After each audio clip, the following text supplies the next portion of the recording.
Recording. What is going on, world? It is your boy Low. Welcome to the Wisdom Whiskey Winning Podcast. I'm your host today. Again, I'm Low, and I'm here with my brothers, man, my three brothers. Introduce yourselves. Hey, yo, everybody. It's RB. Oh, Just want to say hello to everybody. Pass it on to P. Big ass What up, smile. what up? It's your boy P. What up? I'm the loud one. Good to be back. What are you, a DJ? yo, what's going on, man? It's Tay. Nice to see y'all this evening, man. How y'all doing? What's good, brother? How are y'all? I'm good. I'm Yeah. good, man. What y'all been up to this week, man? We I got all the years already know what coming Richie back, man. been I doing. got, like- Richie been trying to duck me. Richie trying to duck me with his. I got my names ready. Yeah, all right, you ducking me, bro. Where So he ducking you from? He ducking me from the I ain't Olympia. ducking We him. supposed to have our picks for the Olympia, and he ain't put Hey, them in. there's some good picks in there, so I don't want to make the wrong one. I know Low he got a leg up on me, so he be watching all these dudes, and I ain't got a report on For each and years, every one of them. Richie. For is one of the years, I've guys, been hey, is one of the guys Rich Froning? yo, can we like Kick turn him his off. mic? Kick him off the podcast. Right? Well, yo, P, what you been up to? You recruiting us today? Nah, no recruiting, y'all. But I look good in my Air Force swag. Hey, y'all see in this corner over there? He trying to soft flex on everybody. He's trying to soft flex on everybody, showing Yeah, his he's flexing. annual awards. Hey, those aren't quarterly; those are our annuals. That's funny, man. What up, though, P? Why you fresh lined up for the podcast? Why you trying to hijack my episode? The last two times I've been looking kind of, rough, so I had to remind everybody. Here we go. Is Oh. That you going bald? that because P brings in our No, listen, my hair's getting thin over the years, yes, but I'm not going bald. I still got hair. You see that? I still got hair. y'all What's gonna your stop excuse, talking Tay? about bald like it's some disease. I'm bald. Look at y'all. You got that bald? You got that bald? I heard they got a No. vaccine. Hey, I heard you call for it bald. For real, I seen some pictures of Low when he was like 3. He had the most hair out of everybody I ever seen in my life. RB, I heard they got a vaccine for that bald. Bro, right? Yeah, you had the I whole had the fro. fro. And no more. You ain't got no more fro. Hey, take that hat off for a sec. Let me see what you got up there, man. Absolutely not, man. My barber is sick. Oh, okay. You gave your barber COVID? That was a low blow. That was too low. That was too low. That was too. I'm sorry. Can you forgive me? That was too low. You know what? I forgive you. Look at That doesn't mean I have to mess with you anymore. Oh my gosh. Yo, look at Tay trying to therapist his way. Hey, real quick, fellas, man. Raise them up real quick. Raise them up. I don't know what P's drinking. It looks like he's got like a high C, one of those Kool-Aid things. You know the little Kool-Aid things that you had to twist the top off. For some of y'all out there that need some culture, here you go. Take a screenshot. Y'all can Google that. Hey, real quick though, man. Cheers to y'all brothers, man. Cheers, brother. Oh, that's good. Wait, what you drink? Well, no, real quick. What's everybody drinking? I'll start. I got Gentleman Jack. Okay, I got Jim Beam. I forgot which one it is, but it's a good Jim Beam I got, man. Richie always got to do this. Sipping on that Hefeweizen. Look, he always got to do this. I mean, he told them to take a screenshot. Y'all might as well take a screenshot of this. This is Scotch whiskey. It's pretty good. I'm not gonna pronounce the first name because that's yeah. Fuck it up. So We ain't y'all gonna take a pronounce picture of that. Yeah, go ahead and get a bottle of that. It's pretty good. Shout out to my neighbors across the street who got it for me for my promotion. It's really good. Thank you. All right, boys. So listen, man, I want to talk about some military-based topics today. I got a couple things in the military that I've seen happen over the years, things that have bothered me, things that have irritated me. I am not in a position in the military to make decisions on certain things. It's for the higher ups to make. But the changes start with us because we're the ones that have to bring up the issues. If we don't bring up the issues, then nothing's ever going to change. Correct?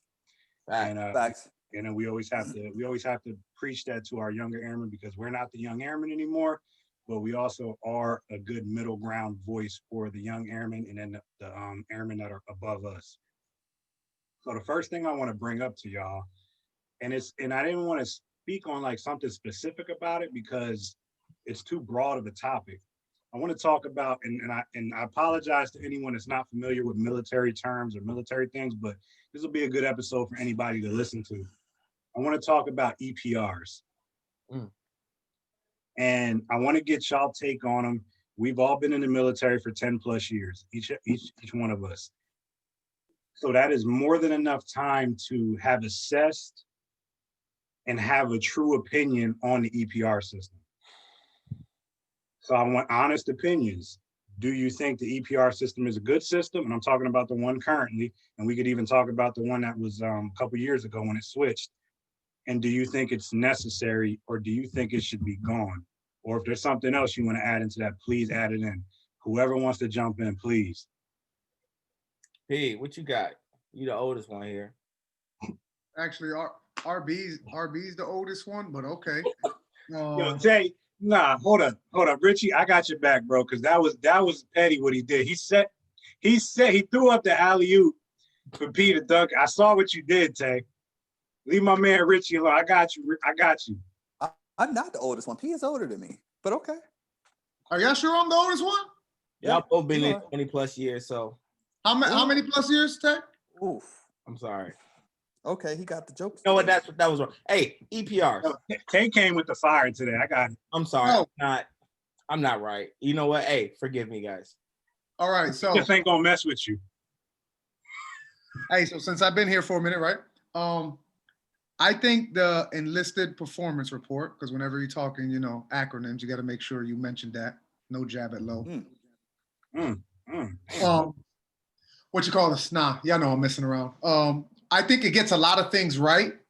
What I wish, all right, and I'm just gonna point out one thing, because I think everybody here can, man, we could point out so many different things on the EPR. I wish this, I wish that, right?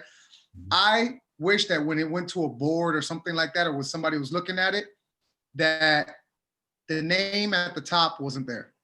Does that make sense? So like say Lowe's grading it, right? Or whatever, Lowe has to grade it, right? And I'm talking board stuff, okay? I know they say, oh, it's not, they don't look at that and this is taken away and all that. Okay, I've sat on one murder board, all right? And that was us fixing bullets. And that was us looking at, oh, this shouldn't be here, it should be there. You get it? So that's totally different than a board, right? For an EPR. I think when it's all said and done, if all four of us are competing against each other, one person that's looking at it to point things out should not know that this is Lowe's EPR. They should look at that as a blank canvas and just look at the body of work. So we can tie this easily into football, right? Because we were just talking about conferences and right before we started this. And it's kind of like what's going on right now with sports, right? Everybody's like, oh, the West is stacked because of this, that, and all the names, and the East is West, so they're just fighting for second and all that. You get what I'm saying? Right. So that's my take on the EPR. I think it gets a lot of things right. The problem is you're not going to make everybody happy, all right? And without going too far into it, taking up too much time, that's my point. I wish when it's all said and done, when it's time to get evaluated against my peers, but maybe that's from maybe that's from my personal experience and me being sensitive to that, me thinking, oh man, somebody's out for me, or somebody doesn't like the way I talk or the way I said this. I wish when they're looking at it, man, you can't identify who it is. You can just look at the body of work. And if the Air Force can get closer and move more in that direction, just look at the body of work. Don't look at whose body of work it is. I think it would be so much better. I would love to add points for certain things you do, like actual points on the EPR. You know how it just says, meets and exceeds and all that stuff, and to the right and all. I wish there was like 1 through 10. That would be cool, but we already kind of have that there. It's just, it doesn't say 1 through 10. Pete, I want to hit you with a curveball. Go. why is it that we have to write an enlisted performance report, which is an evaluation in the civilian world? Yeah. It's the same thing in the civilian when this is for anybody in the room. Why is it that we have to write it a certain way? Why is it that it has to be written in bullet format? Why is it that it has to be written with these acronyms, these things that take time, and they're a nuisance and they're annoying and things like this? I'm not just speaking for myself. I'm speaking for people who have complained about this since as long as I have been in. But it's never really addressed on a platform such as this. All right. So leadership. So what they're doing, I hear what you're saying. So what they're doing, man, is capturing as much information as possible. So as A1C Palmer, Airman, Senior Airman Palmer, right? The way the writing was back then has changed dramatically, right? But they're capturing as much information as possible. All right. Some people have heard AIR, some people have heard RE, you know, action result impact or action impact result, all that stuff, right? But that's the reason they write it like that, Lo. It took me a while to understand this. Do I like it? I'm gonna say no, but you just can't say Senior Airman, you know, Reyes led 4 people at the rodeo and then it ends, right? Because you only have so much space. Like those words just fit in that. That's why you have to break it down. Led 4-member team for this, dash, you know, I don't know, for put together this, and then what's the impact or the result? Raised so much money for the group level, you know what I'm saying? And then from there you have a draft, right? Then you put that to the side. You do another draft, you put that to the side. Then what I learned when it comes to bullet writing is come back later and add more specifics and add more specifics. And then I send it to RB. Yo, RB, I got this. But that's why you're trying to extract as much information as possible with the little bit of spacing you have. And that's the root of why we have to write it the way we write it. Now, if you're saying, yo, P, just make more space. Okay, you got a point. You got a point. Yeah, they can make more space, but then we're writing sentences.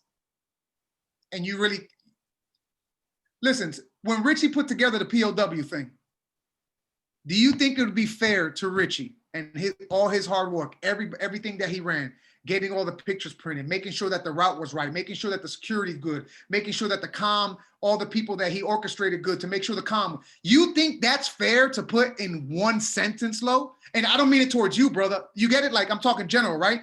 You think it's fair to capture all that in one sentence? No, it's not, right?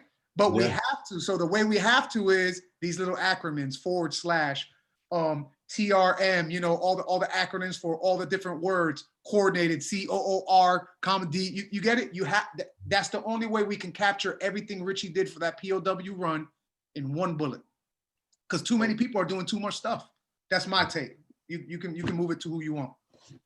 Yeah, I would like to jump in on that. So, Lo, we both have been in longer than you, and if you go back to our original EPRs, our very first EPR was written like that.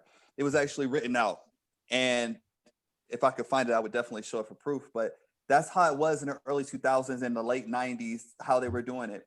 They moved to the new EPR system, me thinking it's short and simple. Tell me what you did. I'm not here to read all this all the time. I needed one sentence. Tell me what you did. So we're like P was saying, okay, well, how am I going to put all this in one sentence? So they brought acronyms. And then one thing about the Air Force, there's always somebody that finds a better way to do it, or there's some airman that finds a better way to do it to make it, I guess, find a loophole is what I'm trying to say. So they found, 2009. Everybody know about that? Y'all familiar with 2009?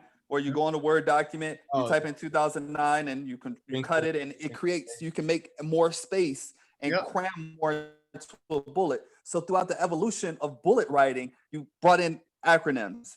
Then you brought in the 2009. So now you have so much in this space where they're like, you're throwing in numbers. Everybody loves numbers. And now what they like to see, they want to plain and simple. And it's just an evolution. Like by the time we get out and retire, it's going to be back to paragraphs. And that's just how that works. Now, some things that I like about the new EPR system, it lets people that are selling excel. I don't know if we've all been familiar with the Firewall 5 process. You're good if you get a Firewall 5. Everybody gets a Firewall 5. You got marked down, you literally had to commit a crime. So now they're only taking 5% of the Air Force enlisted that have excelled among others and saying these are our promote nows. And they're getting those points that Peter talking about. And then the next 15%, those excelled, but not as far as our top people. So we'll give them a must promote and they're getting points. And then the rest of the people are in the promote box. But that doesn't mean that the people that are excelling in the promote box won't stand out because they only have to compete with each other. Yeah. So if you are good and you got to promote, guess what? You don't have to worry. You just got to go out there. I mean, when they look at your EPR, you're still going to be amongst the people that are average. So I do think that they got it right with this EPR system. It took me a long time to look at it and agree with it. But if you work your butt off, you will get that promote now or that must promote. One last thing. With the mass number of promotees that they have in a unit, I don't know if they got that right because there are a lot of people like in the CRG that are deserving of those, your top 10 people, you're only able to give out 2 strats and your top 10 people are better than 5 units of top 10 people, but you can only give it out. So they kind of lose out being in the units that they're in. So I don't know if they've got that right with how many people we strat per unit.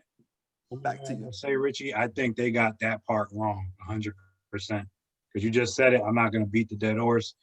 I think that part they got wrong. I'm not even speaking for myself, but like you said, you see a lot of people that get, I'll say it, they get done dirty just because they can only give out so many.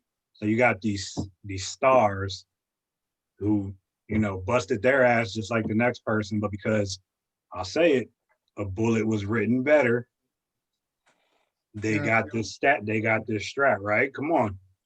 We're here to be honest. We're here to be honest. Okay. Hey, can I add something to that, Lo? RB, real quick. Or actually, Tay, go. But I want to say something about that. Go ahead, P. You sure? I mean, I know you've been long-winded, but I'm gonna be long-winded too. So I'll make it short. I promise. Lo, I hear what you're saying. However, I'm gonna look at me, right? P didn't care about what was on his EPR till 8-9 years in, and that's a failure on me. Because all I had to do was find somebody and be like, yo, look at my EPR. I didn't know that little space at the end, was a little signal to whoever's grading it, like whatever. You know what I mean? I didn't know the impact of that. I learned that years later.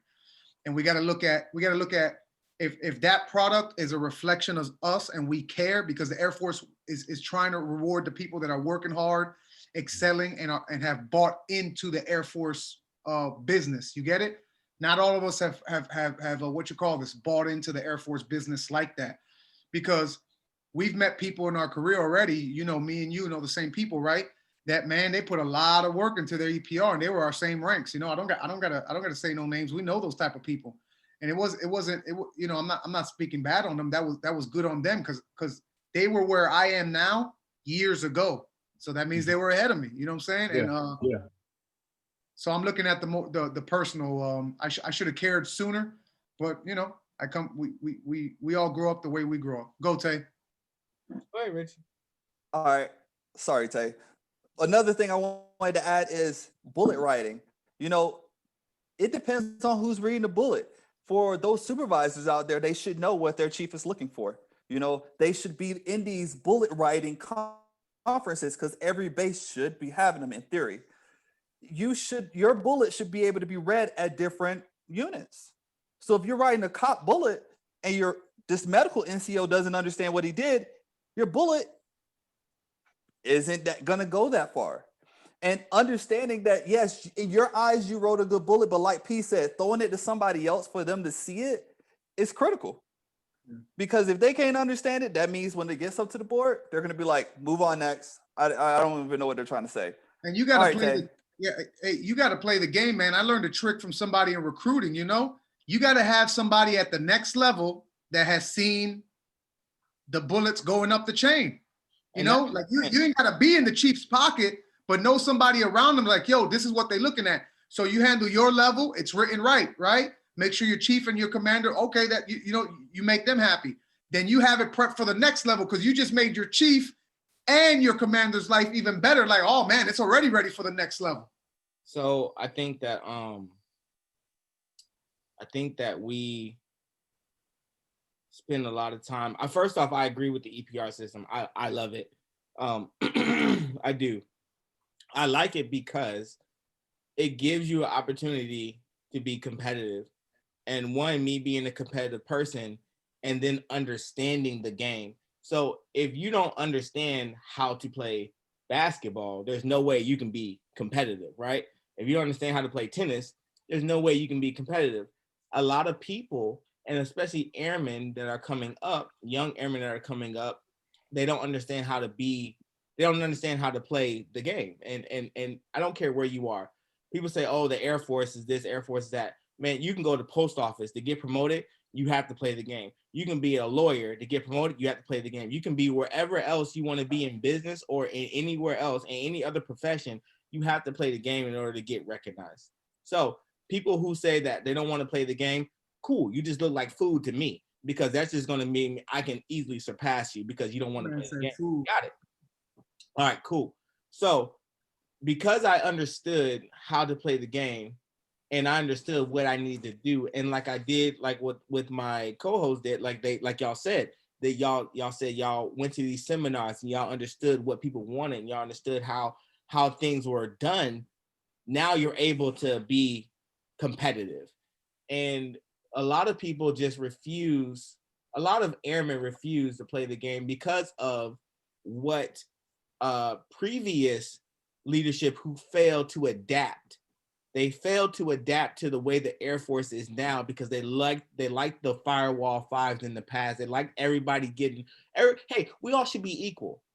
That's just like my kids competing in a sport and everybody getting a participation trophy. Not going to happen. I'm not going to, that's what the firewall fives were back in the day. No matter how hard you worked, Richie, you could have worked your butt off. You could have done everything you wanted. You could have done everything right. And then me, I could have just came to work and did my job. And we both get the same rating. That's BS. And so what the EPR system did was say, okay, cool. We're not, that's not the way we want to do business anymore. Now you have to be competitive. Now you have to show me. And you have to show me on paper. So let's get to the writing part. The writing part allows a supervisor or a person to be creative with what they did. I agree with it because you just can't put a regular sentence down. Now, I want you to tell me what you did, how you did it, and the result of that. And I want you to put it in this sentence, but I want you to make it make sense. And I want to be able to be legible for everybody to read. Now, who's going to want to do that? If you're too lazy to do that, not saying that anybody's lazy, but if you're too lazy to do that, then you're not going to be competitive. But if you take the time and you care and you give a F, then you're going to be competitive. And that's the same with supervisors for their airmen. If you care about your airmen and you care about what they did and you care about helping them get to the next level, then you're going to take the time and learn that chief's way of writing, that superintendent's way of writing. I've had 4 superintendents in the last 4 or 5 months, and I've had to learn each one of their tendencies and how they like to write. Because I'm putting up quarter awards. I put people up for quarters. I put myself up for annuals. I put other people up for annuals, and I did EPRs. So I had to learn how they wanted to write. And so people who say they don't want to play the game, cool, good. You're just food. Go ahead, Richie. No, I agree. Yes, food, but it also hurts other people because they're not just airmen that feel like that. They're supervisors that feel like that. And those supervisors have airmen. You know what I mean? And it's a big deal because you have airmen that are star players that come in and they get out because their supervisors didn't take care of them. Because again, whose fault is that? Like, whose fault is that? We can blame, I don't know. Because my question is, are we, for any airmen hearing this, they need to understand that let's look at sports just for an analogy, right? You can be quick, right? What sport you playing? You playing the Air Force, right? That's going to work for you for the PT test.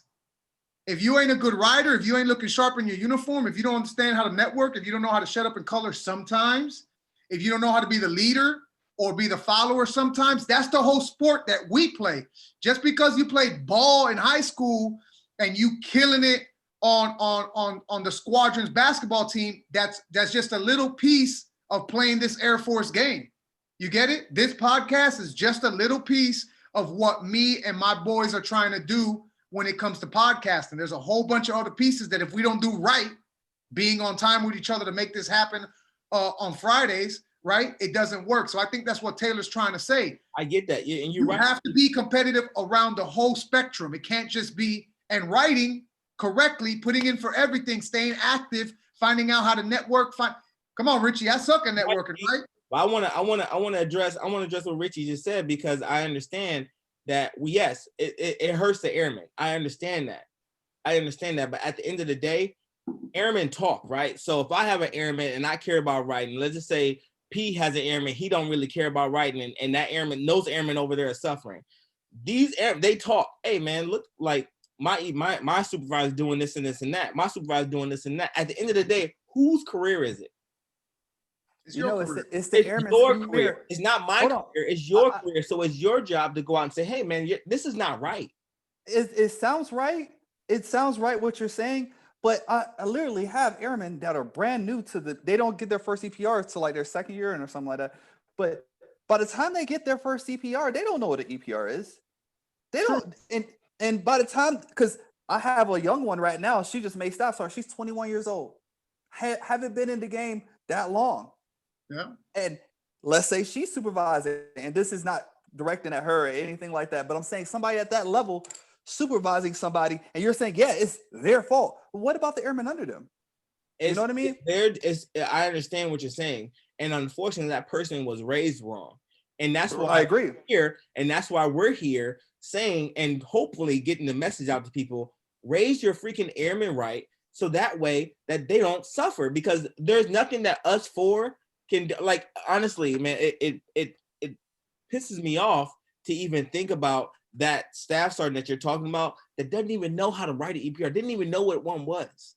It pisses me off to even think about that. And why aren't we sitting down with these people? Because people are lazy, man. They only care about themselves, and it pisses me off so bad, dude. It makes me mad. But unfortunately, I can't save everybody. I can care about my people.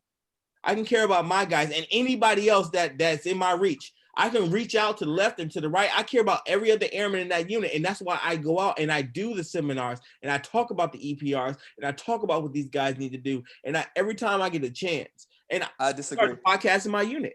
I started podcasting my unit to talk about this kind of stuff. I get what you're saying, but you just said you can only take care of the airmen that are under you. You're an NCO. You take care of any airman that comes to you. You see what I'm saying? I said when I write my airmen's EPRs, I take care of everybody. But when I write my airmen's EPRs, I can't write every airmen's EPR in the unit. I agree with that. So when you asked me earlier, hey, whose fault is it? I can't necessarily point it at the supervisor, because if that supervisor wasn't groomed correctly, is it the supervisor before him? Because obviously he didn't have the standards or discipline to sit down with his people. How did he get that way? How did he get through this promotion system to get to that level? So when you're asking generational curses, bro, you're supposed to stop it.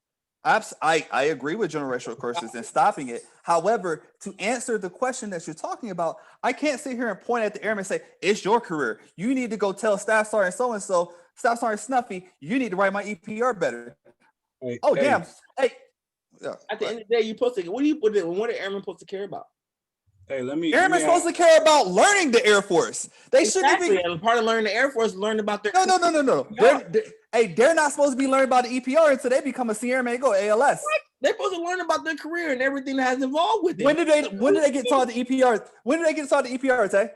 What do you mean? How they not? When is the first time that an airman actually sits in the course where he gets taught EPR? It's in ALS. Am I wrong, guys? If the first time an airman gets taught about an EPR and ALS, that's sad. And then there's something wrong with the Air Force. You should not, the first time you hear about the EPR should not be in freaking ALS. They may learn about the basics of their EPR. How to write EPR, yes. You learn at ALS, but you know about EPRs. Every airman to come in here know about. What do they know about EPRs? They know that they're supposed to say the things that they did. Can I read something? Go for it. Airmen are still learning and adapting to military profession and are expected to understand and conform to military standards, customs, and courtesies. Airmen begin to show occupational proficiency at basic tasks and still require significant supervision and support. That's the little brown book. So I gotta agree with RB on this, Tay. No, I'm not saying. Oh my gosh. Okay, I'm not saying Look that. at Low. I'm not saying. Low just poured gas. Man, no, stop. I'm not saying that airmen should be proficient with EPRs and they should know how to write EPRs. I'm not saying that. I'm saying that, yes, know your job, learn how to do your job. But at the same time, when it's time for your EPR to come up, give a fuck about it. That's true. Hey, Richie, Give a that fuck is about true. it. Care about your That is EPR. true. I'm not saying not care about your EPR. I'm saying if you have a supervisor that does not write a good EPR, though you have been performing, because those things happen. We have supervisors, the average supervisor now is coming in between 22 and 23. 10, 15 years ago, the average supervisor was 28. You know what I mean? So, which is crazy to me. But you have these young kids coming in and they're going through ALS quick 6 weeks, and they're expected to write they got an airman now, and now they have to write an EPR. Okay. There's no draft. There's no, let me get in the water and dip myself in. No. So now an airman gets a bad EPR, and they're like, I don't know. I mean, they mark me here. I don't know what to think. Okay, Richie, what's the fix? Because I'm saying that if you care about your career and you know about EPRs as a part of your career, then you need to care about it. And then on top of that, they know the ins and outs of Snapchat and Twitter. On top of that, if an EPR gets sent up for a senior airman or a staff sergeant, and a superintendent or a chief looks at it and they sign off on it, that's a fail in the whole system. So what's the fix? They know the ins and outs of the local clubs. So I'll tell you, the fix is education, but it ain't to sit here and tell an airman, hey, look, yo, you got to care about your career. Because you can sit, hold on. You could go in a room of 100 airmen right now and say, you better care about your career. You better care about your EPR. And you know what they heard? Womp, womp, womp, womp, womp, womp. Because they don't know. That shit isn't taught. That shit isn't saying, hey. That's why you go in and shit. A supervisor is like, look, here's your feedback. Sign this. Tell me what you like. All right, cool. What have you done? At the end of the day, that's a horrible. At the end of the day, bro, we are like, I understand airmen are airmen and they're young and they're learning their job and I understand they got a lot on their plate, man. I do. But at the end of the day, as you grow into the Air Force, I'm not talking about airman basics, airmen or A1Cs. I'm talking about senior airmen who've been in the game for a little bit, maybe 2 or 3 years. They know that an EPR is coming. Maybe they don't know how to write it. Maybe they don't know what it looks like or whatever else, but they know that they have a career. You know you have a career. And if you know you have a career, that's why we need to go out and educate these people on what's going on. I'm telling you, I agree with you, RB. Education is the fix. So that's why we are doing our part with this podcast and other things that we're doing. I know you're a great mentor. P, I know you're a great mentor. Lo, I know you're a great mentor. I'm a good mentor. I educate people every chance I get. But at the same time, I'm saying that there's a level of responsibility for the person to care about their own EPR and their own career. There's a level of responsibility. Hey, RB, I got a question for you, RB. Sorry, go ahead, Lo. Oh, my bad. Never mind. No, you're good, Pete. Because Tay, you keep saying it's level of responsibility on the individual. Level of responsibility on the individual. You rolling me right into my next topic. Hey. Level of responsibility on the individual. So we about to jump back into something that we talked about last week. The PT test. We didn't get to finish that conversation. Let's go. So. Y'all ain't ready. I brought up last week because P had brought up some things about the PT test, and my answer to what P had said was that people were dying. That's not me making excuses for people, but I think I said last week, when death is involved, things change, right? Yes. Things change when someone dies. So my question to y'all is, what do you think the Air Force is doing right by switching the PT test and getting rid of the waste measurement? I'm going first. and pushing. I went first last. Okay. Do you think that they're right in getting rid of the waist measurement? Or do you think that they're just getting it wrong altogether? This shouldn't be moved. Air Force PT test is good how it is, and the individual should be ready at all times. Waist measurement across the board, good to go. So the thing that puzzles me is that the Air Force says the PT test is an individual responsibility, right? You need to be ready at all times. That's why they have the facilities. They spend a lot of money on these gyms and do whatever else they need to do, right? So it's an individual responsibility, but yet and still, when the PT test comes around, it's last minute. Everybody's trying to saran wrap their freaking body. Oh, not everybody. Not everybody, but people who are, I'm talking about the people who are, passing out and having all these medical, they're saran wrapping their body. They're trying to cram. It's like you're trying to cram for a math test that you can't cram for. Like you can't cram for a PT. You can't cram to be physically fit in a week. I'm sorry. Like there's no way you can do it. So my thing is, I think that the Air Force needs to go back to its old ways. I think the Air Force needs to have, unit PT again. It needs to go back to unit PT because if y'all remember when we was at the 435th, we had, I don't know how many failures. Did we have any failures in the unit? Why? Because we had like unit PT. We had one. We had a failure back in like the Galvadon days. Oh, I know who it was.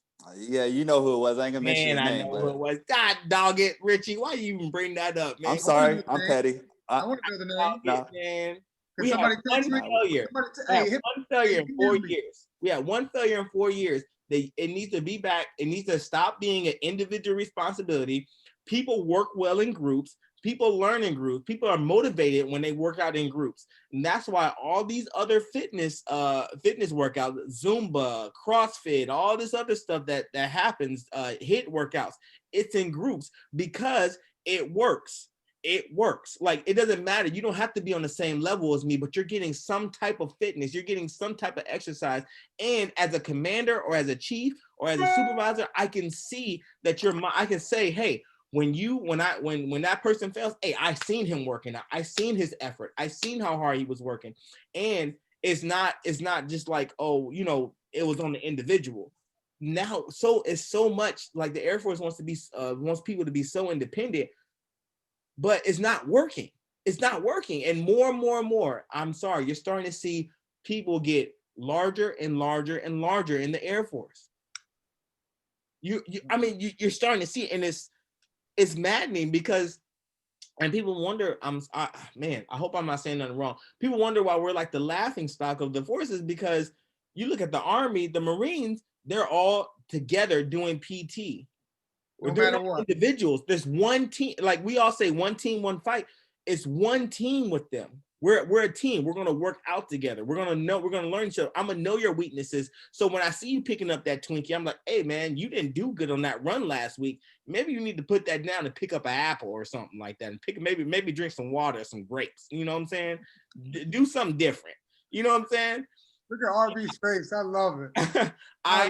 I see my wife's laughing at me. I see the individual and we can hold each other accountable. And it's just not happening anymore. It's not happening anymore. Now, you get off work. On Monday, Tuesday, or Monday, Wednesday, and Friday, my PT days, I get to go work out on PT. I don't have to come to work until 9. Cool. All right. I'm asleep in, not go to the gym at all. But say I went to PT. That happens so much, man. I'm so tired of it. Like, and on Monday, Wednesday, Friday, the gym should be packed. Like it should be like the club on Saturday night. It should be packed. And it's not. Nobody's on the track. Nobody's running. Nobody's doing anything. But then you want to blame the Air Force and you want to change the way we do business because people are passing out, dying, and all this other stuff. Because I don't know everybody's medical conditions, so I can't speak on everything, man. Because I know some people have real medical conditions. You know what I'm saying? And some people have real injuries. But if you did unit PT, you can identify all that stuff. Yeah. They need to bring unit PT back, period. I'm done. So there's something I wanted to include in why I think I don't agree with it to answer your question, but some things that should be taken in consideration. We're in the year 2020. and we'll say for the last decade, we haven't really been on a fluent rotation to the AOR as a force. You know, a lot of people have not been deploying and have to hear about, oh God, the horrors of being ready to deploy and have to go out there and live that life. So that's one of the things, because when you know you got to go somewhere and possibly save somebody's life or even just be in the AOR, you want to be ready. And people do better when they're in AOR too, because they're away from my second point. I'm mark me if I'm wrong, but I'm pretty sure the United States of America is number one in the world in obesity. Yeah. It's an And environment obesity. problem, bro. It's not going to So change anytime soon. I agree. So We're gonna get as worse. people come into the military, they grew up in an obese lifestyle, and then we're expecting them to live a fit lifestyle. So I don't know. Maybe we need to. I personally think we should go to the Marine Combat Fitness Test. Like for certain AFSCs, you need to be able to push yourself and lift this stuff and do these things, because if the worst day of our life comes and we have to defend ourselves, I don't want to have to think twice that you can do the job. And that's what's happening now. It makes me sad. It makes me sad to think that the Air Force cares about from my understanding, I'm gonna say that, from my understanding, the Air Force cares more about just doing the mission and not the whole person. I feel like they don't care about the person's health.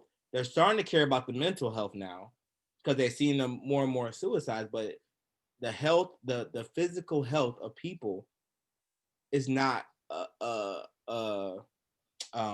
it's not a priority. There you go. It's not a priority. But if you think the physical health is not a priority, why do you think they took the waist measurement out?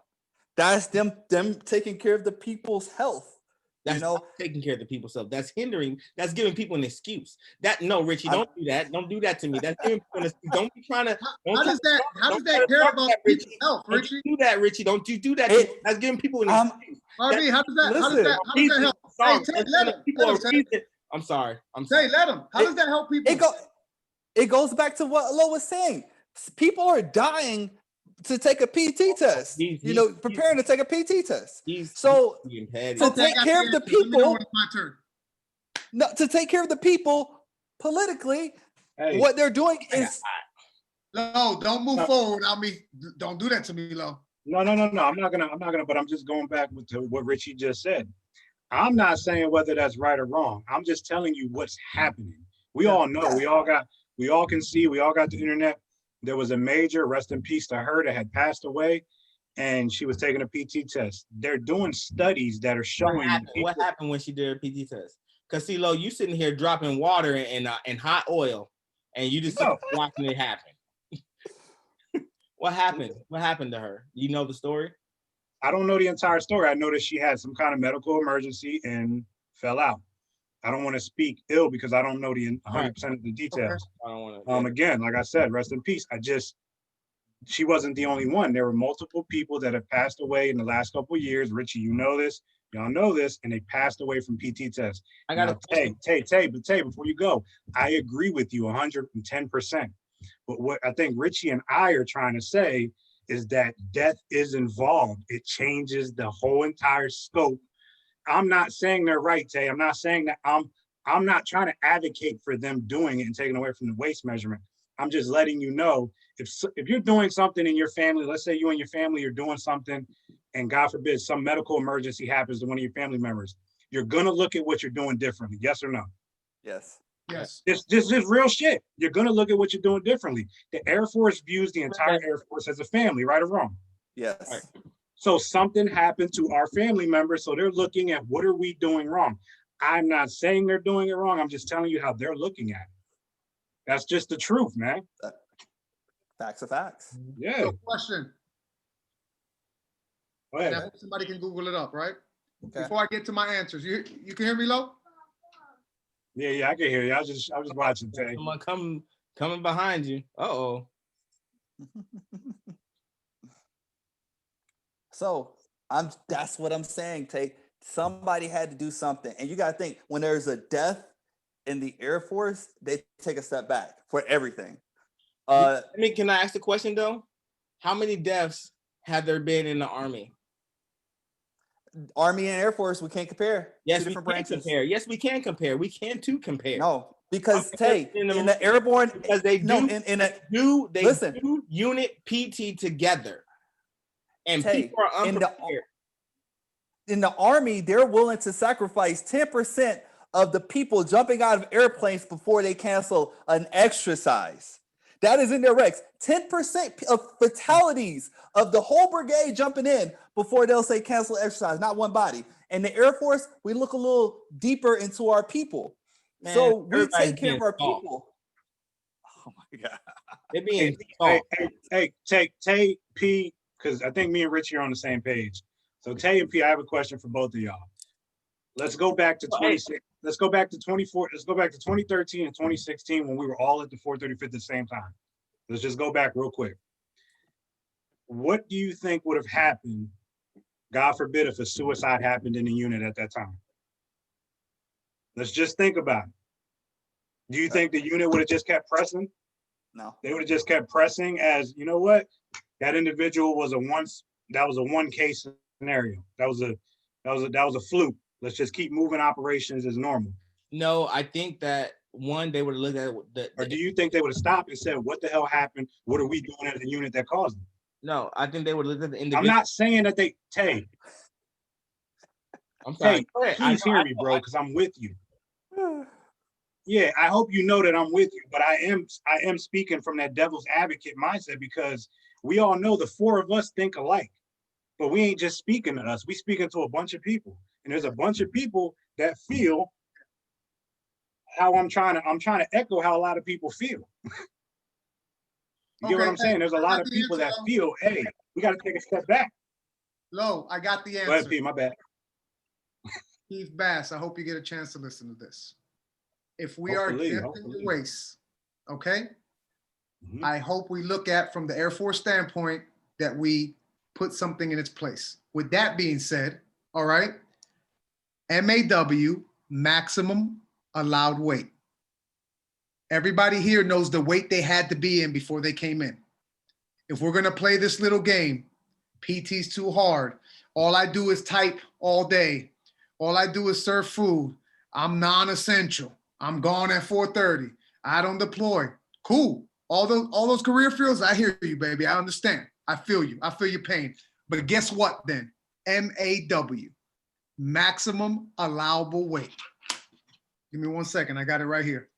So if you're 5'1", you cannot be over 197 pounds.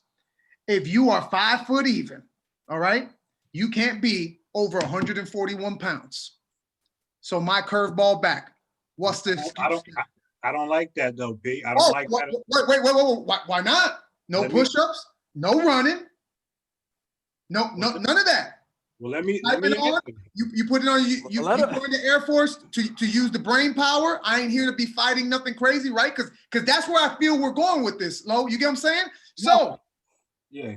So if you saying you joined the Air Force, you knew there was no budge. You have to be at this height. If you're at this height, you can't be past this way or lower than this way. What's the excuse now? Oh, people are going to be starving them. Then what else are we going to cater to? We can't let people run or do push-ups because they can't control what they put in their mouth. It's intake to outtake. That's an easy fix. Nobody can tell us if their check is coming in that you don't have the ability to watch what you eat. You can change, like Lo, like the shake thing you gave me. Bro, I dropped 13 pounds in what? 15 days? Super safe. I had the money to buy the items and do it. It's called self-control, bro. That's what I'm saying. So if we're going to take the PT test away, which everybody has said it's not even that hard, all right, then hold people to the standard. You got to be at a certain weight. At least that. That's what I'm saying. At a minimum. So everybody, I don't got to be able to run 3 miles or ruck to jump, do this. I'm not jumping out of planes. I'm checking the ID. I signed them in and they see the lawyer. They let the lawyer know, yo, my husband's out here selling drugs, or I'm having a problem with my health. You know, a mental health kid telling me, yo, P, I don't have to run 1.5 miles and do my push-ups in them. I feel you. I hear your thing. But bro, you 250 pounds. That's going to affect your EPR. Here goes 6 months, get it right. We're gonna revisit this in 6 months so you don't feel no pressure. Oh, you still over the MAW? Okay, you got an extra 6 months, or this is going to affect your career. What's the problem with that? Or is that not enough? Is that not enough reward? Is that not enough? Okay. And Richie giving me his crazy look, so I hope he got a good. I hope he got a comeback for me. What's up? Lo, I'm gonna let you go ahead before I No, go. Lo. Oh, MAW, we can't do it. Let me guess. We need a waiver, right? Different body types. That's cool. You do a BMI or a body fat index. I still got the answer. So I don't look. Let me go ahead and say I wouldn't agree with that. I don't agree with the PT test going away. Like you said, I do think that we are headed in a dangerous direction of it going away. I disagree with it. Now you talking. Now I got to put my personal trainer hat There's on. more people dying from being obese than people running and dropping dead. Right, Yeah. right or wrong? Can we make an educated guesstimation right now, fellas, that there's more people died today from obesity than died from running outside and their heart just blew up on them? Can we just say that? So you Is talking? that an educated guesstimation? Yeah. P, let him talk. Hey, let Lo talk, man. But P, you talking to a personal trainer here. So Yeah. I'm never for fitness going away. Okay. I'm never for it because I'm all about cardiovascular health. Whether you're lifting weights or whether you're running. All right. Okay. I'm not a runner. I'm the weakest runner out of the four of us. We all know that. I don't run. But when it comes to lifting weights, we already know I can get busy, but Yeah. I'm not the strongest runner. But it doesn't mean I don't run. It doesn't mean my ass ain't out there trying to run, right? So and Lo be I ain't the fastest, but I was out there. We'll be. yeah, I'm always tell you. He's like, I was out there. I did it. You know what I'm saying? Hey, I'm gonna be there with you. I might be the slowest one, but I'm gonna be there.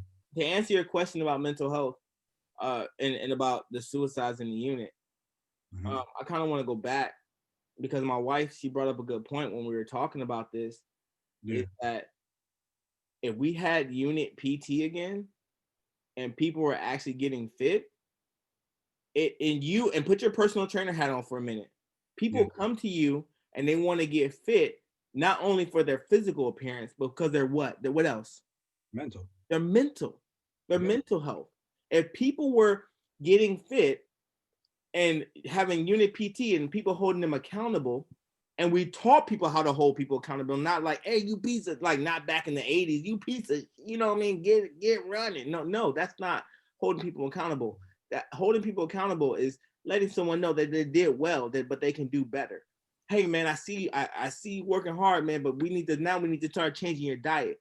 What personal trainers do? If we train people on how to do that, it would fix people's physical appearance. People will have good PT scores, and then their mental will be a lot better as well. And I'm with you, Tay, but even for some of the fittest people in the Air Force, military, Army, Marines, Navy, whatever, and Richie, I know you're going to agree with me. What does the test cause? Stress. And what does stress cause? Mental health issues.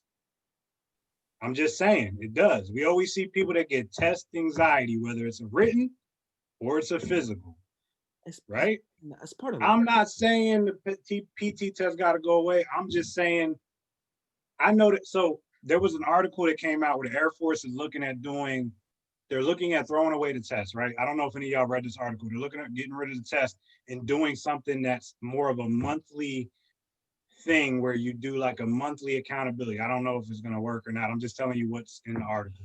I'll send it to y'all once I find it. But they're talking about doing something like that. And the reason that I think they're trying to do that is to get rid of that test anxiety that people develop before a test, which was causing people to go ahead and start doing all these crash diets and all this crazy shit to lose inches around their waist and to lose pounds and to try to make weight and to try to be able to run a test and do push-ups and sit-ups. And all in all, it was hurting them. Because Tay, I'm with you. I think we should probably be doing unit PT. I do. I think it probably worked because when we did it in Germany, shit, I didn't like it, but I liked being with y'all. It was dope, you know, because it was embracing the suck together. I got a question. Yeah, And I hope everybody out there is hearing me. And I hate doing this.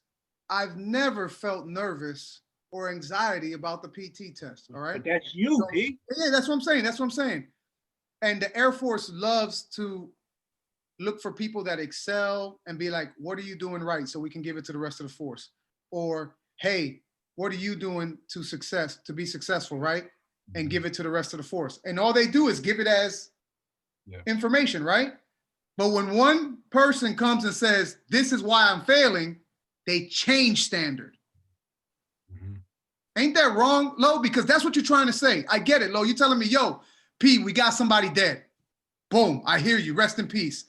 So the waist is gone? Yo, Air Force, 1.5 mile ain't nothing. Why they ain't bringing it up to 2 miles? We got thousands of people calling the PT test soft. Yeah. And it ain't changed to be harder to help people excel, right? Mm-hmm. But then we have people that are affected in a negative way. Whoa. We got to take away that weights measurement. Pete, look from a leadership aspect, bro. Like we'll just give you 1,000 people. Okay. You got 1,000 people and one person dies doing something and you don't make any change. Yeah. What does that look like?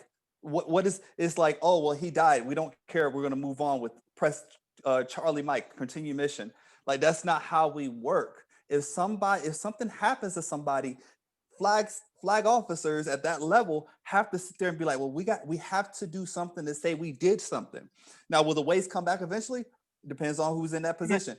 I know. Hold on. But why was the waste taken away?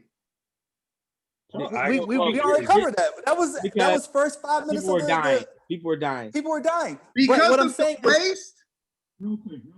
No, they weren't dying because of the waste. They were dying because of improper. Hold on, P. What'd you say, Lo? The only reason that they were not the only reason. Let me not be insensitive here. The reason that they said that people were dying, because I don't know this personally. None of us really do. Right. We're going off speculation here, right? This is what the Air Force said was happening. People were doing crash diets to make weight, and those crash diets was weakening their body systems. So when they went to run, your body is now in a weakened state. Your cardiovascular system is not strong enough, so you were passing out and dropping dead. That's what was happening. That's why the waist measurement was taken out, because some people's waists were bigger than it should be. So they were trying to do these body wraps, these crash diets. Whose fault is that? Okay, it's their fault, Tay, but what do you want me to say? Of course it's their fault, but it doesn't change the fact that people died. Hold on. Tay, so you're trying to say, as a leader. I get what I get. No. I want Richie to hear this, because Richie thinks he's the greatest leader in the world. So let me hear it, Richie. Never said I was the greatest leader in the world. I'm joking. You know, Richie's here for the people. I'm joking. I want y'all to think about something. Come on, Tay, team bad guy. Let's go, Tay. If something happened, you're not, as a leader, going to say, oh, well, that's his fault. Let's keep on. You're not going to say that. If you're in charge of somebody, if you have we'll give you 4 airmen, and one of your airmen died because of something, you as a leader are going to look back on how you could have made change. You're not going to point the finger and say, oh, well, it was his fault because he was the chunky chunk and he ate all these things and ho-hos and shit like that. You're not going to do that. So to sit here, I understand it is a political move. I get it. It may not be what we want, and it may not be what they want, but they had to do something. And then you also got to think about the people in the leadership positions, because if they ain't doing PT, who you think going to make the changes? So those are other things to take into consideration, because this. And you get so it's not like you're giving leadership an excuse, man. Like, I honestly believe that it is my opinion, man. But I honestly believe that if someone in my unit, if someone in my vicinity died, I am going to look at the entire situation and try to figure out what happened. And me as personally, I'm going to try to figure out what I can do better. So RB and Lo, I want to make sure I'm hearing you all right. What y'all saying, I'm sorry, Tay, I got to let it out. So RB and Lo, this is what I'm feeling, right? So it don't matter that they failed the PT test. It don't matter that they didn't keep themselves ready to pass a PT test that they knew about in the first 7 weeks of basic training years ago. They knew it never went away, because in the first 2 years, they got their first EPR and they knew it says meet or doesn't meet, okay? So that's what you're saying, RB? It doesn't matter that they didn't follow all that. It still falls on leadership because we have to be political. That's what y'all telling me, right? Hey, because I think, all right. No, because I hear what RB's saying. He's got a great point about being political. I know. Hey, let him talk. Let me ask this question. Tell me if y'all disagree with me. If one of your troops, God forbid, one of your troops passed away tomorrow, right? Yep. Does it just affect the people in the unit?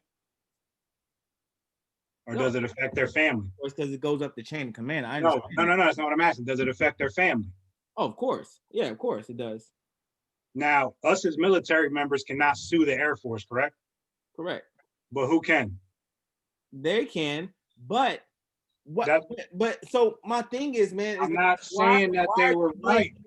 Why are you blaming me if I know that your son was overweight? Let's just say that. Let's just say people are the way they are, bro. Huh? We can't control. I said people are the way they are. Let's exactly, just but your job requires you to do a physical fitness test every year. Your job requires that. Why would you let yourself get out of shape and then a week and a half before you take the test, you try to ram wrap yourself? Richie, forgive me if I'm speaking for you, bro, but I think we all agree with each other. I just think me and Richie are trying to give y'all a different side of how they're looking at it. Because I see your perspective, but I'm not into giving people excuses. No, it's not an excuse. I want you to see the strategic move of it. Like, forget the tactical and operational part of it. Yeah. Look at the strategic part, because if something happens, who's responsible for everybody on the base? The wing commander, right? Yeah. Yeah. And who's responsible for everybody in the MATCHCOM? The MATCHCOM commander, right? So ultimately, it's not gonna just fall on you. If your troop dropped dead right now because they couldn't pass the PT test, yeah, Tay, they're gonna look at you, but nobody's gonna talk about you. They're gonna talk about the irresponsibility of the wing commander, the irresponsibility of the MATCHCOM commander. Stop.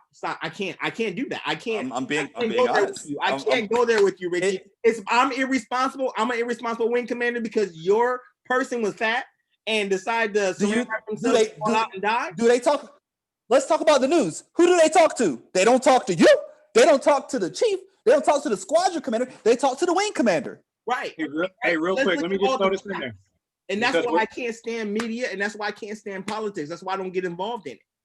This is why you're missing out, because you need to understand it. We're talking about playing the game earlier. I'm good. You're missing that part of the game, bro. I promise you that. I promise you, I'm not missing out on nothing. I don't have to be involved with the bullshit. I'm telling you, you have to know the political side to understand what we're trying to say. Waist measurement was bullshit, bro. Hey, but listen, real talk. I love you. Love you too. Yeah. Oh, y'all made me nobody got nothing to say about the weight that we should be coming in. Hold on. Okay. RB just strategically, since he's so strategic today, strategically ignored what I said, because I have a way to safely hold accountable all the people that when they're done at their 9-to-5 job, they call them noners, I guess, right? That's what I've been, non-essential, right? When they're done been in the AC all day typing away, they go get some McDonald's or whatever, right? No meal prep. Then after that, they go get the pizza and they chill. They don't do no workout and they gaming, right? All those people, I just gave them a safe way to be like, yo, half a year, at the end of the year, we're going to check your weight. You know what you got to be at. You got no excuse. You can do it safely. I'm not forcing you to run with the runners. I'm not forcing you to lift weights with low. I'm not forcing you to do nothing, but you know that you got to be a certain weight.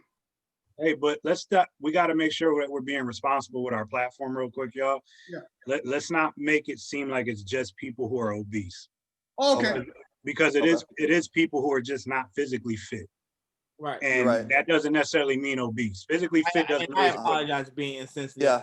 No, but that's what we're here for. We got to look out for each other, because it's not just because I saw a couple other pictures of the individuals who have passed on. And not all of them were technically what we would describe as obese. Right. Again, they just might not have been physically fit. Again, not taking care of themselves up until that point. You know what I mean? And then they did something drastic to try to make standard, and then that put them in that. Yeah. So we just got to make sure that we're putting that out there. You know, if you're an airman and if an airman's listening to this, make sure that you are taking care of yourself, because a big part of mental health is physical health. We ain't asking you to be no lifter like me. We ain't asking you to be as strong as Tay. We ain't asking you to run as fast as Richie. We ain't asking you to be a damn Spartan. We ain't asking you to be as fast as P or to be a Spartan like Richie. You know what I mean? It's just real talk. Yo, Richie right? is a Spartan, dog. But it's real talk. We all have our specialties. We ain't asking people to do any of those. Just take care of yourself. Yeah. And Very true. you know, that's not eating salads every day. That's not eating but like me and P did a detox together. And I lost 16 pounds, P lost 13 pounds. And shit, I don't know about you, P, but I felt great after. That's probably the best that I felt in the last 15 years of my life mentally. Really good. And you know, sometimes people need that. You know, sometimes people just need a detox, and whatever that means. Whether that's cutting sugar out of your diet, whether that's cutting alcohol out of your diet, whatever it is for you individually, you just got to make sure you're taking care of yourself and stay ready, man. Stay ready at all times, because it's not just about the Air Force PT test or military PT test. It's about life in general, because you don't never know when you're gonna have to run. And I want to put this out there. Yo, I've never scored a full 100 points on the waist measurement ever in my career. So I'm not saying it like, you know, like I'm the best, most in shape person in the world, but I've never been afraid of the Air Force PT test. I've never been afraid of that, but I just want to put that out there to anybody. I know I'm talking harsh, but sometimes, man, people need to hear it that way. And people need to understand that it's not, sometimes some people are making an excuse. I agree with some that. people are, man. Some people are making They're not. And some people Very aren't. real. You know what I'm saying? And you know, my whole, you know, workout routine regimen is to go beyond 1,000 pounds and shit. to go beyond the Air Force PT test. I want to be good at everything. I want to make sure that, you know, I can hopefully keep up with P one day in a run. You know what I'm saying? It never happened yet, but I can. It's wishful thinking. I want to hopefully be able to look as good as Richie with my shirt off. Hasn't happened yet, but I'm working on it. I want to be able to have muscle endurance like Low one day. You know what I'm saying? Hasn't happened yet, but I'm working towards it. You know what I'm saying? So Hey, can I cover something real quick? That way we my can just God. clear the road. So the mile, you know, I agree. I will say I agree with it to a certain extent, because you do, and we're talking about the weight, you know, looking at somebody's weight in the military, what P was referring to earlier. I want to make sure this is known when I say this. To a certain extent, I do think that could work. However, when you have people that are that are extremely muscular and their muscle weighs them out of the section, they should be looked at for body fat percentage. And if their body fat percentage is low enough to say, okay, that's good, that would be perfect. But right now, you still have people that are really skinny and runners, and they're out of their weight bracket for their height. Yes. Because the tall people are out of their weight bracket. So that means they would be in trouble because they're not heavy enough to do their thing. And then that brings you back around to what we were talking about earlier. So with the waist measurement, are big guys, and this is a shout out to all these big body lifting guys that are humongous, but you know, the waist is your killer. I salute you for this move, because this is huge for you. You can continue on your day, because I know in combat you can pick me, Tay, Low, MP up and take us to safety. So for them, that's a win. But for everybody else, do not let this waist measurement catch up with you, because it will quickly. You got to run. Hey, so listen, man, I think we only got time for one more thing. Tay, we still got time for one more? You got time, bro. All right. So let's just get this out there, because there might not be anybody that's watching the YouTube yet, so they don't necessarily know what we all look like, right? So we are all Black men. P and I are both Puerto Rican and Black. Am I right, P? You Puerto Rican and Black too, right? Yeah. So me and P are Puerto Rican and Black. But we're all Black men. A couple months into the pandemic, the Air Force put out an article, And that article said that the Air Force admitted to discrimination against minority airmen. Air Force came out and said that. What are y'all thoughts on that as a Black man in the military? What are your thoughts on that? Who wants to go first? For people, and let me get this out there, not just y'all. Y'all have not, let's not just say Black, because it was minorities. Yes. Minorities. What do y'all feel about that, being leaders to minority airmen and you're a minority yourself? I feel like the Air Force got this one right. In my career, I have seen punishments that were for the same thing, but not equal punishments. And it does make you raise an eyebrow as a minority to why it was not the same. It wasn't equal punishments. And I still think that as airmen, we have a long way to come, but for the Air Force, this big Air Force to step up and say that, that is heart-filling, because there are a lot of people that are complaining about it that are out of the Air Force and they had no chance. But we do have airmen that are going to make mistakes, and that still gives them a chance. So for me, it's heartwarming because I feel like you're admitting a mistake. Let's just move forward from this. Tay? Get it, Tay. Y'all all know, how I got my Relo. You probably were the closest one there because we worked together. My Article 15 wasn't Article 15 worthy. Period. I don't care how you look at it. Let me jump in for you, bro, because, and I know you might not say it, but I'll say it. I think you was 100% treated differently because of your race. I'll say it. I'm not going to, I know you're not because I know your character, bro. I'm gonna say it because I don't give a fuck. But yeah, man, I think that my Article 15 didn't deserve what I got, especially after it got proven that I didn't falsify government documents, because that's what my original punishment was. That's my original, once they went back and called, because it was for those who don't know, I was charged with falsifying government documents, like, saying, fake government documents, basically. And it was in a system that I had to write people's qualifying weapon scores in. And I did what the person that was in charge of the system told me to do. I had to call them because the system wasn't working right, without trying to give out information and names. I called the system, the people who was in charge of the system. I told them what was happening. They told me the fix. They told me what to do. I did what they told me to do. And then because I did what they told me to do, I got in trouble by my commander after he called them. I still got in trouble by him after he called them and said that, yeah, he did what we told him to do. And I still got in trouble for it.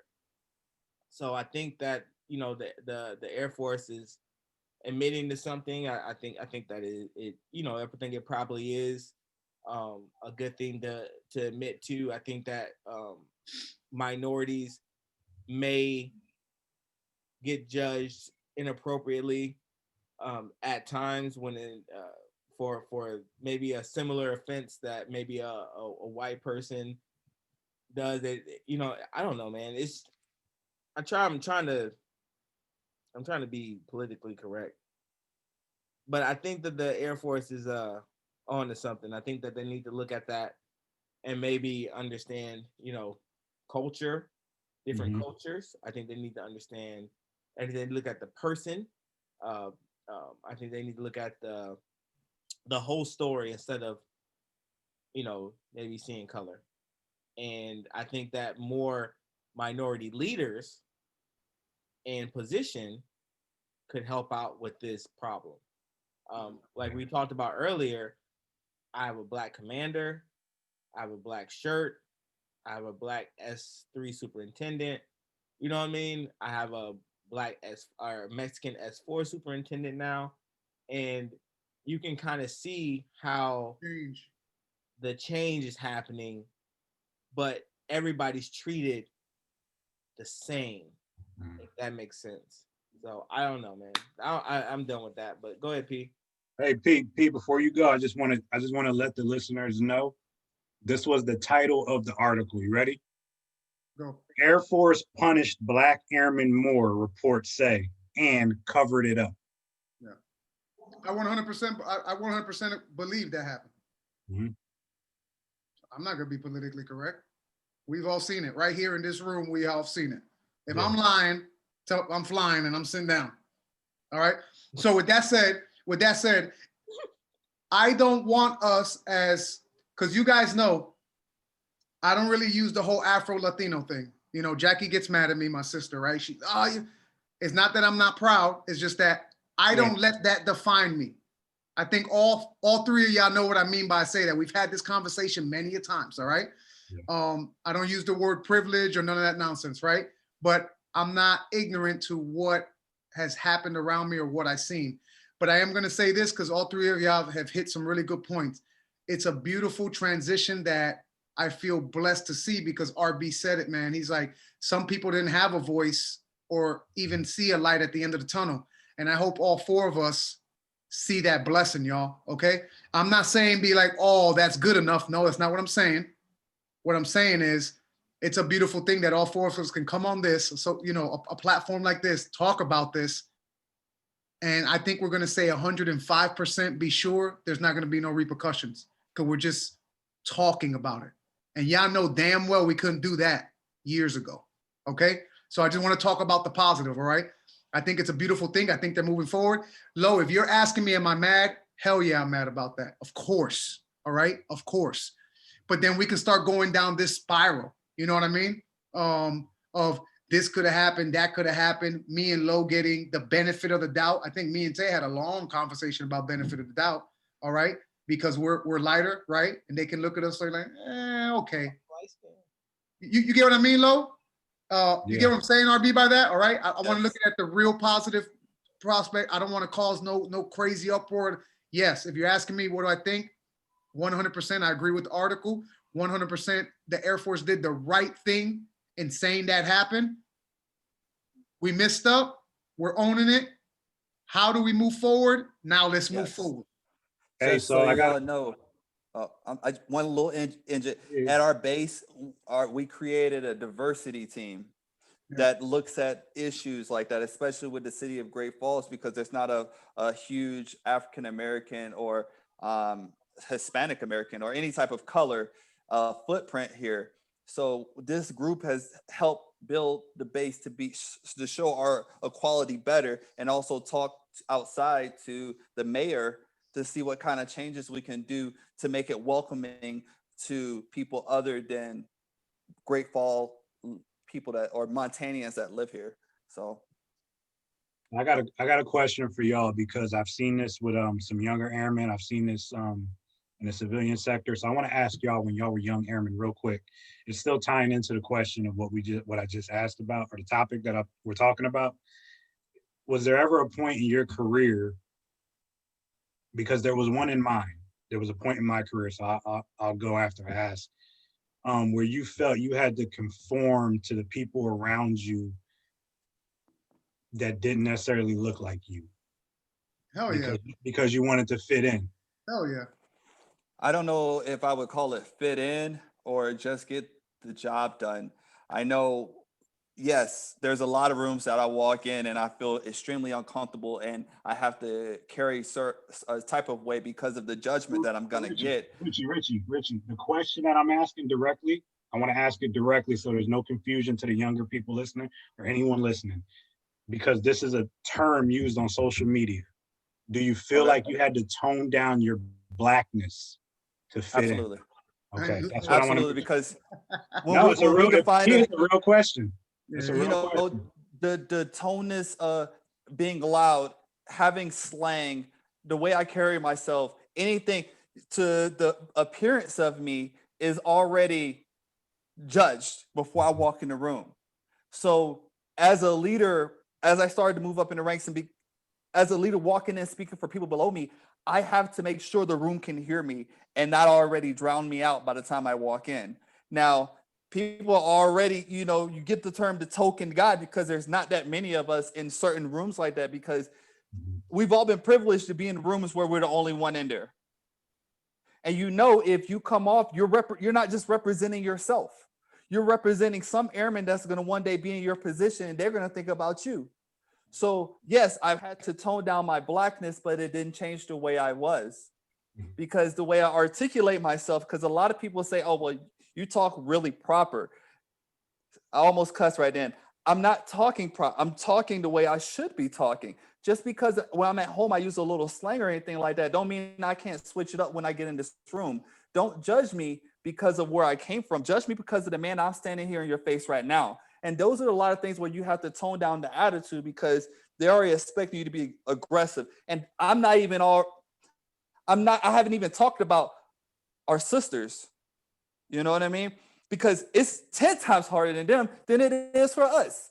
But I want to have a female in here for that interview when we do that, because I don't want to speak for them. Tay? And like tone down. I can't hear you. Like, there you go. Like tone down my blackness. Like, so Tay, before you answer, that is a term that's going around where people feel like, especially in the civilian sector, where they feel that when they walk into a room, if they're the only black person, minority person, whatever, they can't act how they normally act because they will be judged and viewed a certain way. Doesn't necessarily mean they're going to act, quote unquote, what some people would say ghetto. That's not necessarily what I'm saying. Just they can't act themselves because they will be judged by the people who don't look like them. That's what I mean. So do you ever, what'd you say, brother? I know that I have acted in a professional manner, because when I walk into a room and I sit at the table, I don't want to just be seen, I want to be heard. So I have to say that I don't know if I want to call toning down my blackness, because I'm always me. Like, I'm just going to be me.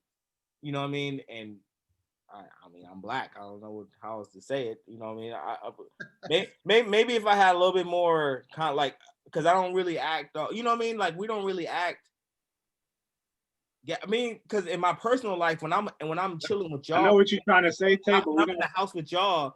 You know what I'm saying? I'm Julius, not at work, but when I'm at work, I'm Sergeant Taylor. You know what I'm saying? So I don't know. I'm the same dude. Like I'm not the same dude that's at with y'all than I am at work. But when I work, I'm just always me. But I know how to be professional when I talk to, you know, my superiors or, you know, my boss or whatever. But maybe I don't know. Maybe I'm not understanding. I don't want to make it sound like toning down blackness. I don't want it to sound like blackness automatically means disrespectful or don't know how to talk shit like that, because that's a negative connotation that's put with us. Let's just keep that real. That's not what I mean. Both ways, though. It's negative both ways. Absolutely. Because a lot of us, our education has gone up since we left our situation. And all of us have come back home and we say a big word now and they're like, oh, you talking white. Don't tell me that didn't happen. You get what I'm saying? But this is a real question, especially for somebody like myself who I live in a very white town, and nothing against that. It's just the facts. Richie lives somewhere that I'm pretty sure is predominantly white, correct? All white.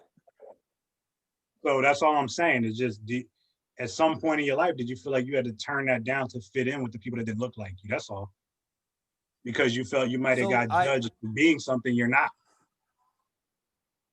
I think I almost consider another language, you know, and I can't really, I don't have any references by me, but I can say Webster has a lot of ebonics brought up by African, Latino, Hispanic Americans or people of color that have went into Webster dictionary over the last century, or not last century, but the last 2-3 decades. I will say that when I'm home, there are things that I can talk and say that are translated, but if I say it around people that don't understand, now they're looking at me like I'm talking funny. So I would say it's almost a different language. So you're not toning it down. You're just because I'll be talking amongst friends, and if somebody doesn't understand, I translate it just as well as my German wife when she's talking to her family, she translates it to me. So I just think it's just a different language, just like the culture. It's just extremely different. Gotcha. I wouldn't say I tone down anything.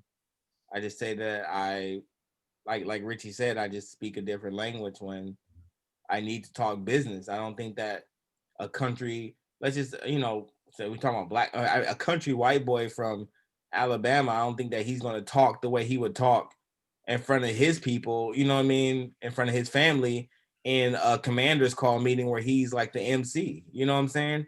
Yeah, he might have an accent or something like that, but he's not going to talk the same way. So I don't, you know what I mean? When I'm at home or when I'm with y'all and I'm kicking it with y'all, like I talk the way I want to talk, but I know how to act when I'm in, a professional setting. And I don't know if that's toning down my blackness, if that is like, I think that's the same thing, Tay, because I know what you mean. I just don't think that's you know how to be professional. That's not the same thing as y'all do know why I'm asking or I'm bringing this up, correct? Because this really is something that is going on in the world today and Richie brought it up.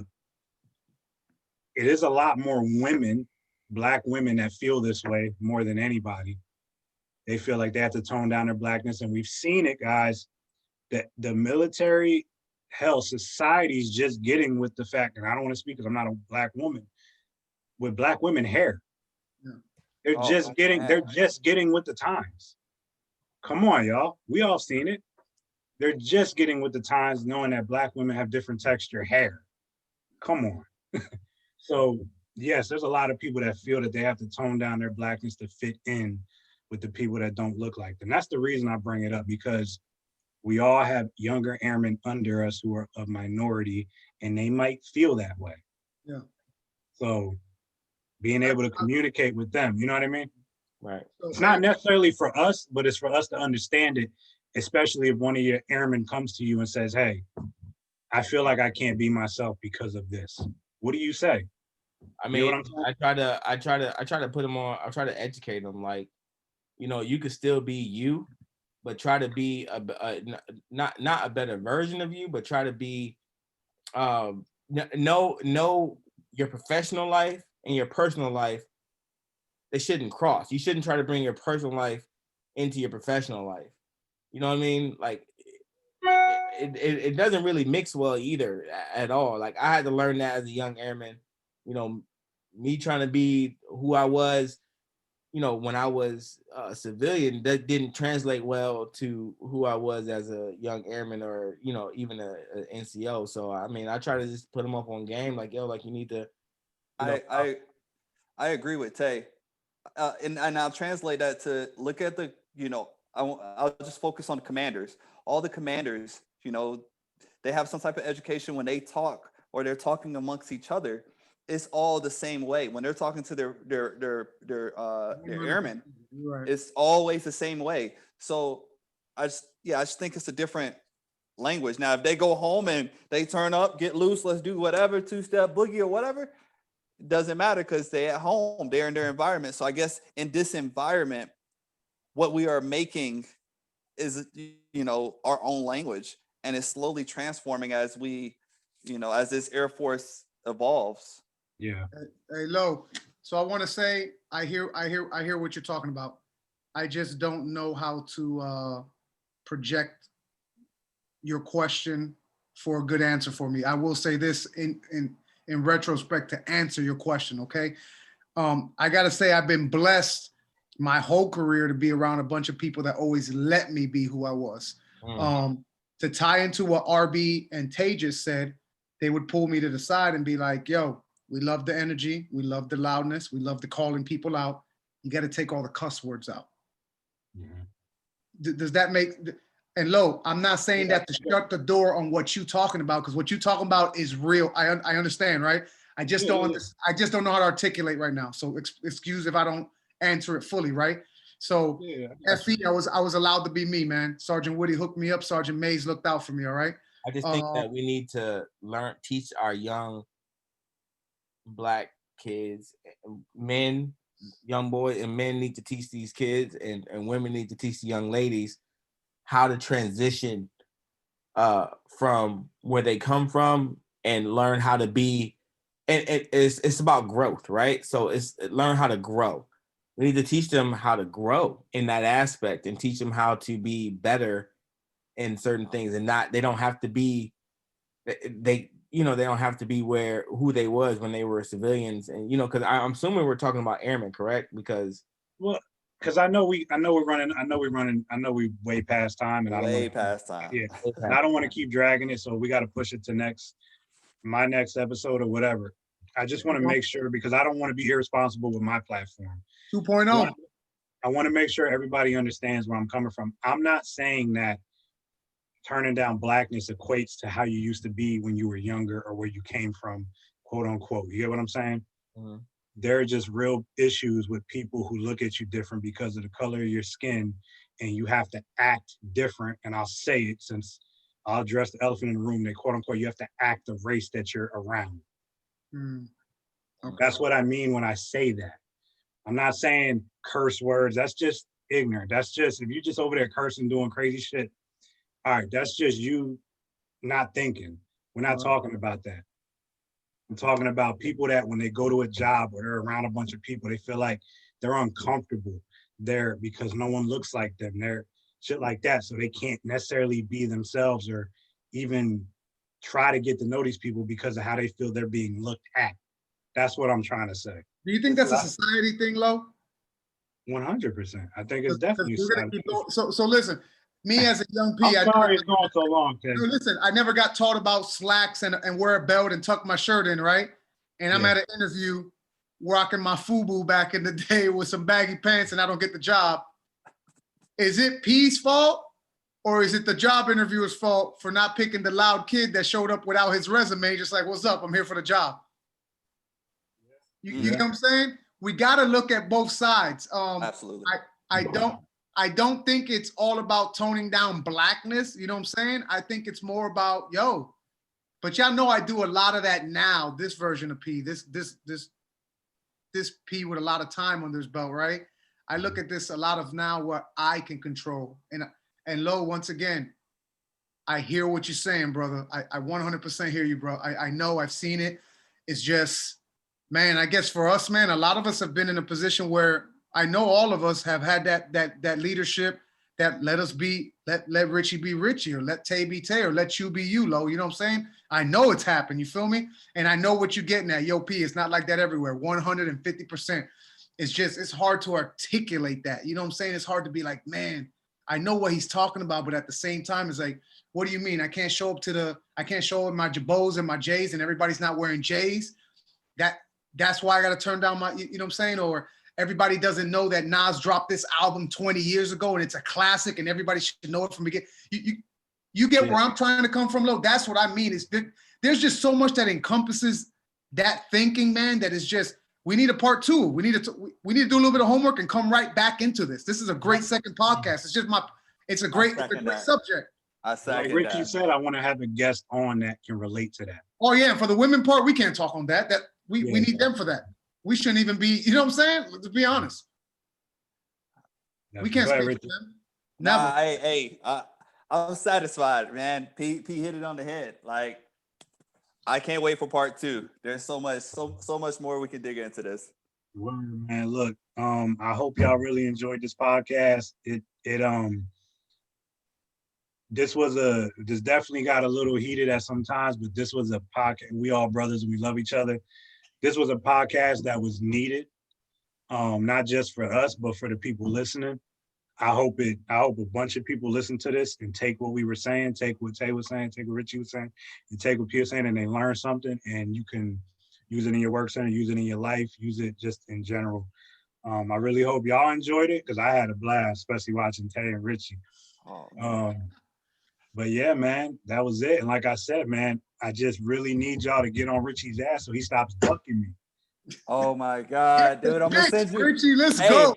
I'm gonna send my picks tomorrow. But listen, man, again, thank you, world, for listening. I was your host, Lo. Again, it was me, Richie, P, Tay, and this was the Wisdom Whiskey Winning Podcast, and Lo is out. Later, y'all. Later.